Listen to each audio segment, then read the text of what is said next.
Hello, everyone, and welcome to this spotlight episode of the Heart-Centered Business Podcast. I'm joined today by Lien Duffield, and I actually met Lien at the Rose Farm with Denise Duffield-Thomas in December last year, and we had some conversations about exiting businesses. And I'm Tash Corbin, and this is the Heart-Centered Business Podcast. As someone who has a personal brand and a few products that could potentially be sold off in my business, I had never particularly thought about preparing my business for exit early. I always thought I'd just cross that bridge when it comes to it.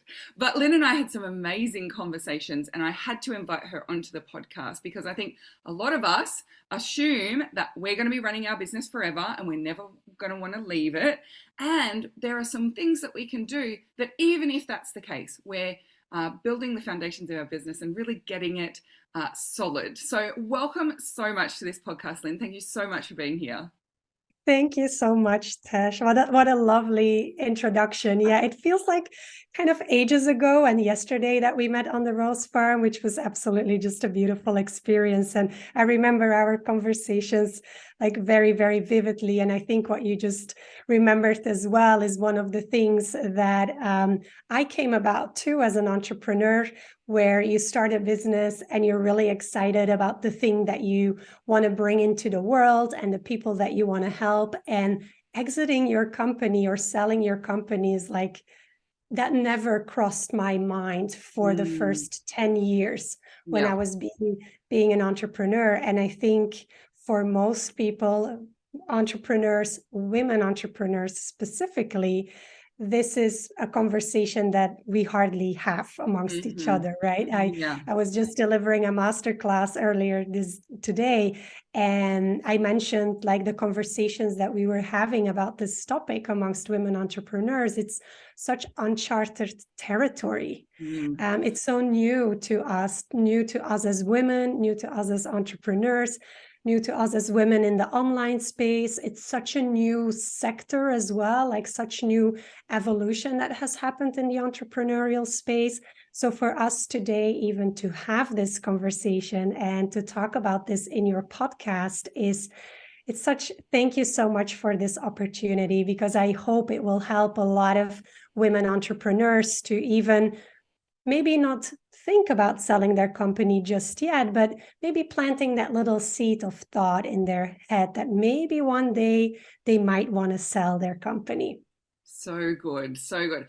And your business, your previous business, it's a fascinating story for me as well. So do you want to just explain to people a little bit about your business and what prompted you to want to exit and how this now has come about?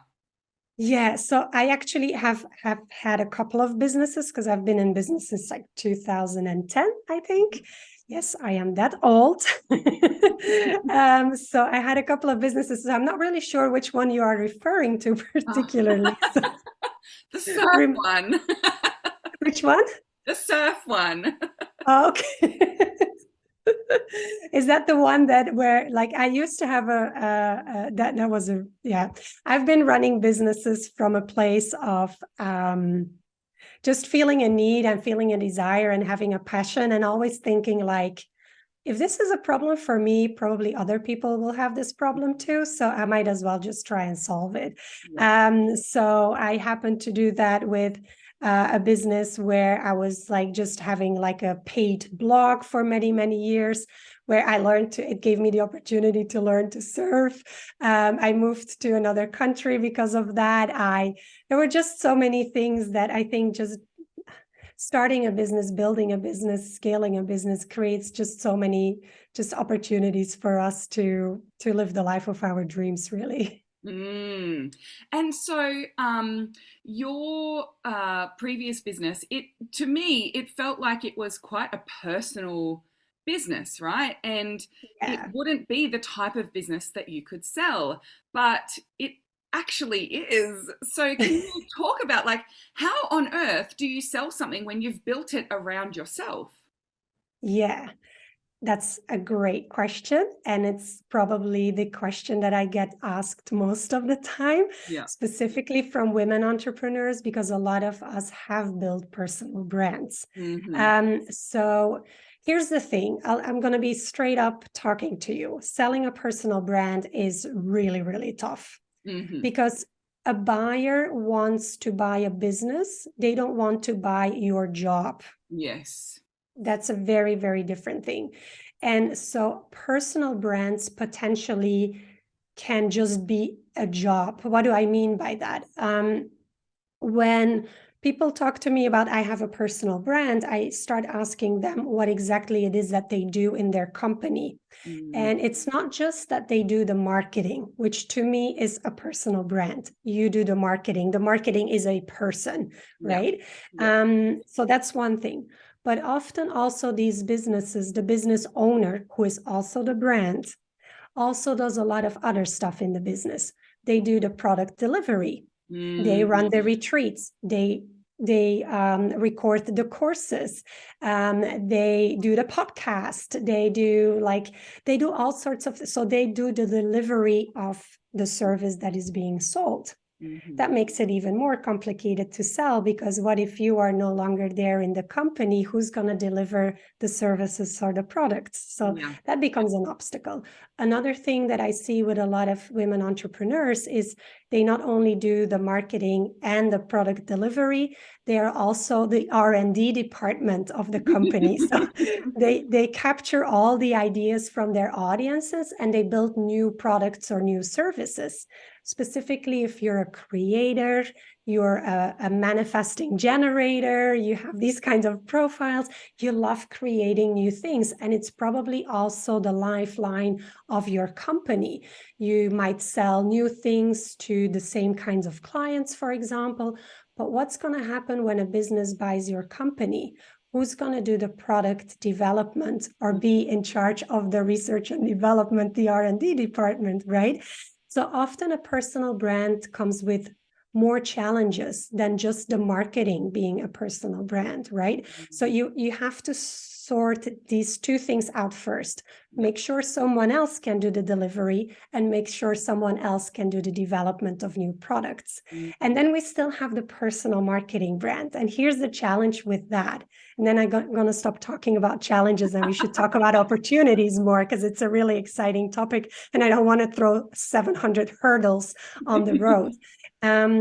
But the thing is, when you're at a personal marketing brand, often when a business buys your company, they will want you to stay on board for a while. And a while might be 6 months, but more likely it might be a couple of years. Why? Because this business will want to convert your personal brand business into a company brand business. Right? And they're not going to buy your business if you're not going to stick with it for a little while to help them transition. And for a buyer, it's a tricky thing to do. So what I always advise my clients to do is, when they have personal brands, to make and implement a plan to start transitioning into a more corporate brand after a while. So that's, and now I'm going to stop talking about obstacles. But those are the obstacles with personal brands. It can be done. And I have done it myself multiple times, and I have advised clients to do it as well. So it can be done. It's tricky and it's a slippery slope, and you really need to know what you're doing. But you can do it. It's possible. I've done it. I've seen clients do it. And I'm starting to see some really interesting case studies in the marketplace of bigger names that are personal brands that are starting to do that.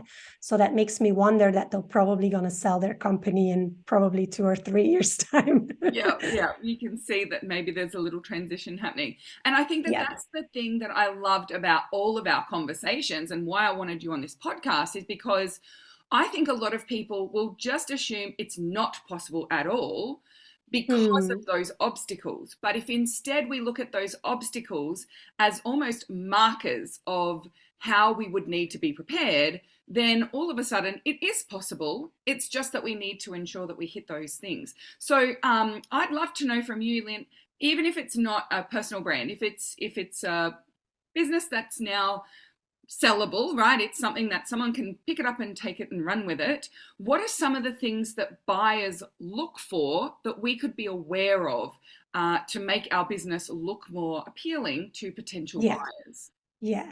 It's one of the things that I call dressing your business for success. I love Just it. like you dress your house for success if you want to sell it, Yeah. right? So you want to make sure that it doesn't have you all over the place. So you have all your clutter out of the house and it's not full of family pictures and it doesn't have all of these things, right? So you want to take the you a little bit out of that business. But basically, there are several strategies. We call them the 4 exit habits that we advise people to cultivate, because with those habits, they will be able to sell their business for more money. By the way, any business can be sold, even if it's a personal brand, even if it's small, even if it's whatever you're thinking of the reasons why it could not be sold, any business can be sold. The question is, for how much money and how long will it take? Yes. Right? Yeah. So if you're like, I have time to sell, which is great, that's the best place to be. If you've got time, you can get yourself ready for it. That's one thing. And second is, what do I need to do in order to dress it for success? And obviously, that personal brand switch is one of the things that are key in that process. Other things are, we call them the 4 exit habits. They are external habits, which are things that show your company to the outside world. So for example, switching from a personal brand to a company brand is one of the things. We also have expansion habits. They have got to do with the growth potential of your company. So a buyer will be interested in what you do today, but also how it could be expanded. For example, I have a business school that I own here in Belgium. It used to be only for female freelancers. And when I was speaking to investors and buyers, one of the things that they asked me, obviously, was, can this be run for male entrepreneurs as well? Can male freelancers go through this school as well? And it doesn't mean that I need to attract that particular audience. It just shows for them there's growth potential there, because I'm leaving half of the market, actually 2/3 of the market, outside of my scope right now. So that's expansion habits. The other one is what we call internal habits. So this is how you organize your business internally. This is your team structure, your procedures, like just anything that you do on the inside of your company that will make it more valuable from a buyer. As I said before, a buyer doesn't want to buy a job, they want to buy a business. So you need to make sure you're not what we call not the single point of contact in your business. So if you are the one making most of the decisions, there might be just day-to-day operational decisions, but even hiring decisions, financial decisions, who to work with, who to fire, launching decisions, marketing decisions, pricing decisions, all these kinds of decisions. If they are done by you, who's going to do it when you are no longer there because your company has been bought? Right? So these are what we call internal habits. And then the last one are the tangible habits. Tangible habits got everything to do with the numbers that are related to your business. And obviously, when we talk about selling a business, we talk about how much money does it make? How profitable is it? How big is it? How does the cash flow look like? So these are things that you can work on as well in order for you to increase the value of your business. And obviously, a buyer will look at how big is this business? There's a lot of buyers that don't want to be buying businesses under $1.5 million, $2 million in revenue on a yearly basis. And the main reason for that is because they think it's still too small and it still depends too much on the owner. So size really matters in that sense. Also, how profitable your business is. The more money you make at the end of the year, the more quicker a buyer will get their money back from their investment. So the more profitable it is, the more attractive it's going to be for a potential buyer. So we have identified basically 11 different strategies, or maybe strategies is too much of a word, but 11 different things that you can work on over the course of often it's a couple of years that will really boost the value of your business. And for a lot of our clients that implement these things, after a while, they're like, I'm not really sure if I want to sell this company because I love it. Yeah. It's amazing. It's not so much a burden on my shoulder anymore, or we're starting to make so much more profit after just a couple of years of being like more in a challenging environment or whatever. So it might be that they fall head over the heels in love again with their business, which is the best place to be in, because if you don't want to sell, then that's the best place actually to be in for someone who's really interested in buying your company. Yeah. And that was actually what I was going to say and ask about next, because it sounds to me like the things that you need to do in order to get your business ready to sell are also the things that make your business more appealing for you to run, because Totally. you're not having to make so many decisions. Everything doesn't rely on you anymore. It's bringing in lots of cash. It's profitable, right? So all of those things make the business almost far more enjoyable for you as an owner. And Totally. this was a conversation that we'd had at the Rosemont. I was like, oh my goodness, like I have no intention of selling my business, but I have every intention of making my business as easy and as effective for me to be running as possible. And so even though I might not plan to sell my business into the future, by preparing it for sale and looking at these different factors, I'm actually making it a far easier business to run, a far more effective business, a far more profitable business. And so why wouldn't I want to go through that process and look for those ways that I can do that? Yeah, it's so Yeah. amazing. And do you see that happen? Like people end up deciding to keep their business because they've made it so profitable? I haven't seen that yet, though I think like it's a really nice side effect, but there are more reasons for people to want to sell their business than it just being easy, Yeah, yeah, right? Because easy doesn't mean you don't have to pay attention to it anymore. yeah, And for some people, it just feels like a chapter that is ready to be closed, maybe because they want to create another masterpiece, for example, and they're like, I need to create space for that. And it's just wise to sell this business that I already have, although it is really amazing. But I need to create space, even if it's just mental space. Maybe it's not space in your diary or any of these things, but just mental space.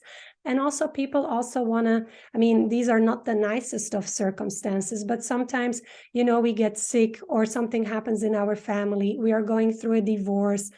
We might have to relocate, which for an online business is not that much of an issue, but for like a brick and mortar business, that is.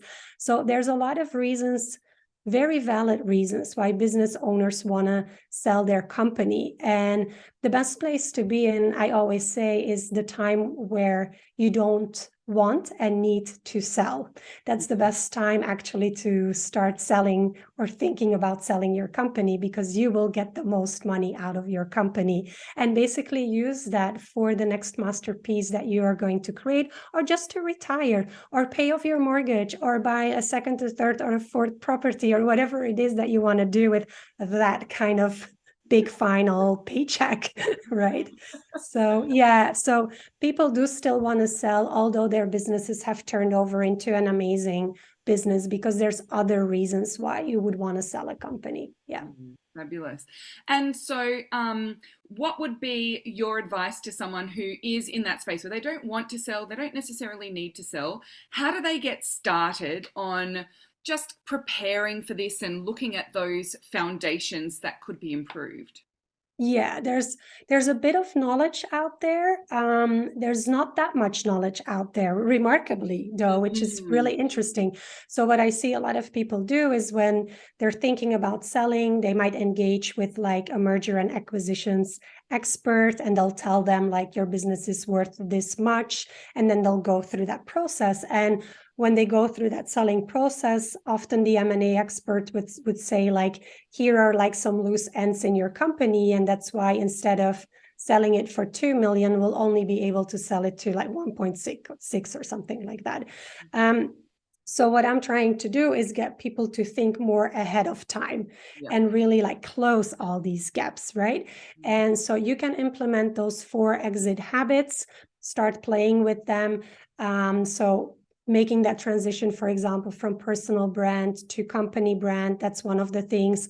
Really thinking about your revenue structure. And one of the biggest advices that I can give, if you don't have a recurring revenue stream yet in your company, that's a really good way to start increasing the value of your business, because recurring revenue gets, a lot of people talk about scaling your business to millions or multiple millions or 7-figure, multiple 7 figures, et cetera, which is great. I mean, size does matter when you want to sell a company, but not all revenue is valued equally from a buyer's perspective. So if you don't have, for example, a recurring revenue stream, I advise you to start building one and have it for multiple years, because the track record of that recurring revenue stream will be of incredible value as soon as you start thinking of selling your business. So if I would have to say like 2 things to work on, then these would be the 2. But in total, we have 11 different strategies in our 4 exit habits to be working on. Brilliant. And I understand you have a quiz that people can do if they are considering this and they want to see their readiness to exit. Do you want to tell everyone a little bit about that? Yeah, so we've made a quiz, which is like a 5-minute assessment. And the quiz is all about, is your business ready to sell? And you'll fill out a questionnaire. It's a quick assessment. Basically, the questions are based on our 4 exit habits framework that I've mentioned before. And after you do the quiz, you will get your what we call a big exit score, which is the score that indicates how sellable your business is already at the moment.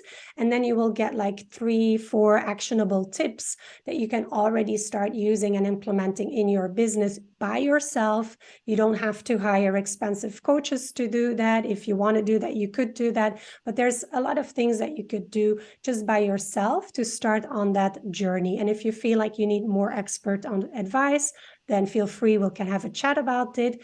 But there's definitely common sense things that after you do the quiz, you get some actionable tips and you can start implementing them straight away.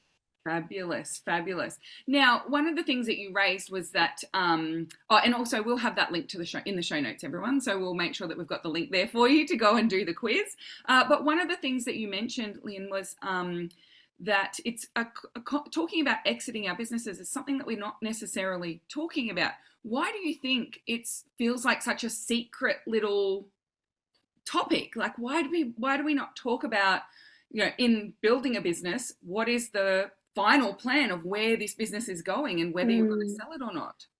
Yeah, I think one part of it, it's still a learning curve that we as women entrepreneurs in general need to go through. So we have always been lagging when it comes down to starting a business, scaling a business, growing a business. And with lagging, I don't mean like we didn't have the skills or the ambition or any of these things. We were just not allowed to be entering that space for a very, very long time. So we are now just probably the second generation that really has been able to move into the space of becoming entrepreneurs as women, right? So we're definitely the first generation also to break a couple of revenue glass ceilings amongst women entrepreneurs as well. Back in the days, and we're only talking 1 generation ago, it was really uncommon for women to build businesses that would go over $1 million in revenue, for example, even $500,000. The businesses were smaller,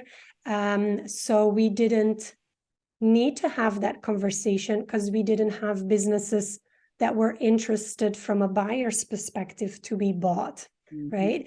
But now we're in a different era. So now we have gone through that learning process. We are with way more women entrepreneurs. We are, and I can say this, and all the research shows this, we are way more successful. We are way more smarter in terms of how we use our money that we have in our companies, how we invest that money. We're more strategic about certain things that we are doing. So we really have gone through a very steep learning curve over the last probably 20 years.